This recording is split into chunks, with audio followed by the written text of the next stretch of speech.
Imagine a city where technology and nature coexist seamlessly, a place where the skyline glows with neon lights and the streets are filled with people who are always smiling. This is Solaris City, a utopian dream brought to life.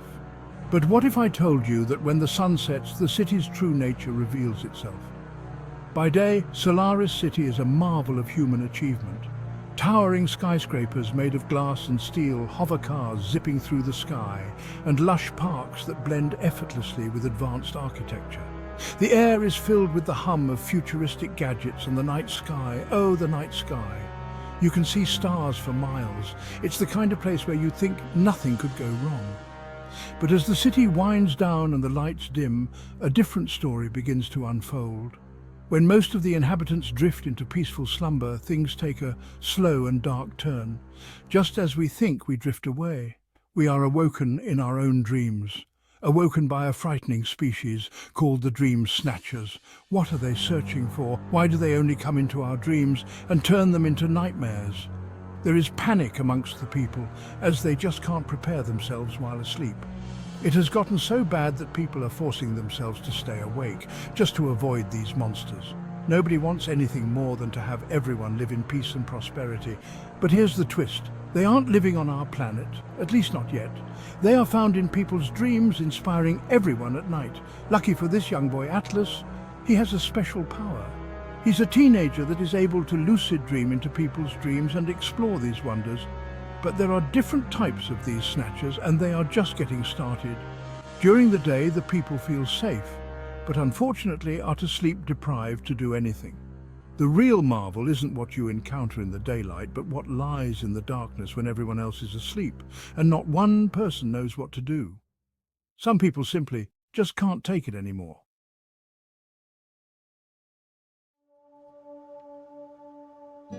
Atlas preferred the night. He liked the quiet.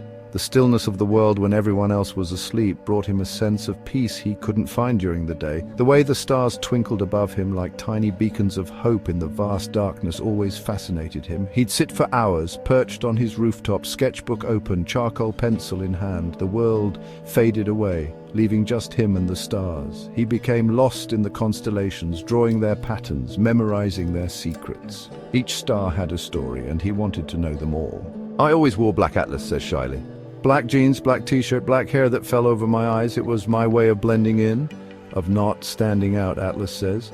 "It wasn't that I was trying to make a statement or rebel. I just felt more like myself in the shadows," he continues. "I was just comfortable in the shadows. It was where I felt safe, where I could be myself without judgment, just like the stars I loved. They shone brightest in the darkness, just like I did." His mom worried. His dad didn't understand. They wanted him to be like other kids, to fit in. His older sister, Avora, well, she just teased him relentlessly. She didn't get it either. She called him Gloomy Gus and Mr. Midnight. It was her way of trying to get a reaction out of him. "I ignored her," Atlas said. "I had the stars. They never judge. They were my friends, my confidants." He dreamt of those stars too. They were his escape, his sanctuary, dreamed of soaring among them, tracing their paths with his fingers. In his dreams, he was free. But lately, even his dreams had started to feel tainted. The darkness was creeping in, even there.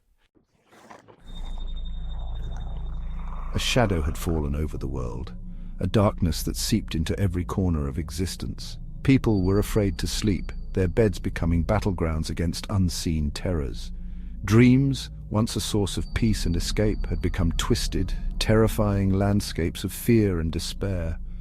Nightmares plagued everyone, leaving them exhausted and terrified. The culprit? Dream snatchers, mysterious entities that thrived on fear. No one knew where they came from or how to stop them. These shadowy creatures, whispers of darkness, crept into dreams and feasted on fear, growing stronger with each nightmare. They twisted happy memories into horrors, turning moments of joy into scenes of terror, turned peaceful slumbers into living nightmares. The world was desperate. Sleep deprivation was rampant and hope was dwindling. People walked around with dark circles under their eyes, their faces drawn and pale, haunted by the horrors they faced each night. They were too afraid to close their eyes, afraid of the monsters that awaited them in the darkness, lurking just beyond the veil of sleep. Even Atlas, who found solace in the night, felt the fear creeping in at the edges of his mind, threatening to consume him. He tried to stay awake, to lose himself in his drawings, but even the stars couldn't keep the nightmares at bay forever. The darkness was relentless, and the world was running out of time. One night, Atlas heard a muffled sob from down the hall. Avora, she never cried. He hesitated outside her door. She'd probably just make fun of him for caring, but the sobs continued, laced with terror. He pushed open the door. Avora was thrashing in her sleep, her face contorted in fear. She screamed of pure, primal terror, the sound of someone trapped in their worst nightmare. And then he knew what he had to do. He closed his eyes, took a deep breath, and let himself be pulled into the darkness.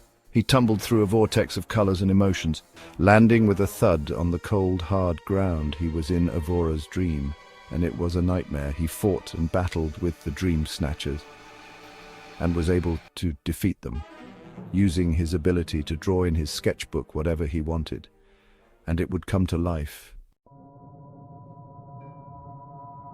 Avora couldn't believe it. She hugged him so fast. She couldn't help but feel so bad for always teasing him. She couldn't say sorry enough. But something had changed for Atlas. A newfound determination had taken root in his heart. He wasn't just a boy who loved stars anymore. The stars had become his guiding light, his mission.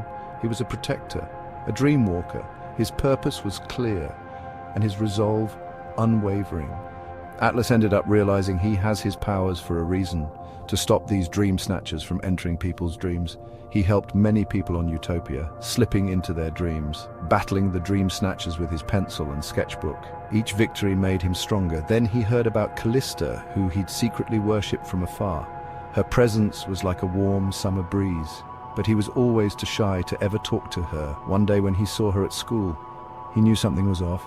She clearly hadn't slept in days. The toll it took was visible to everyone. She was having the worst nightmares of all.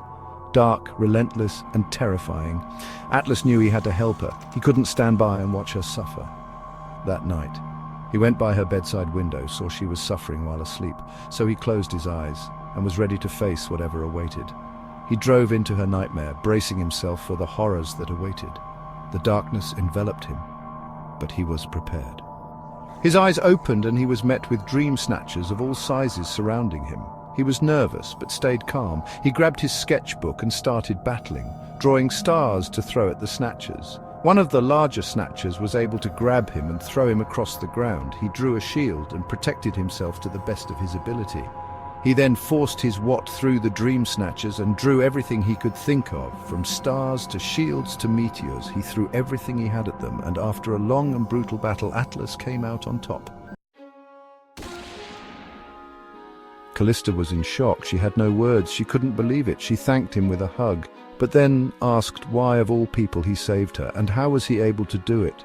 He explained it, something he learned he had over time. He talks about how he believes he got it through one of his own dreams. Then he explains to her how much he likes her, and how he has been keeping his feeling locked up from her. Callista's eyes opened up. She couldn't believe it. But then a slow smile spread across her face, and she leaned in with a kiss.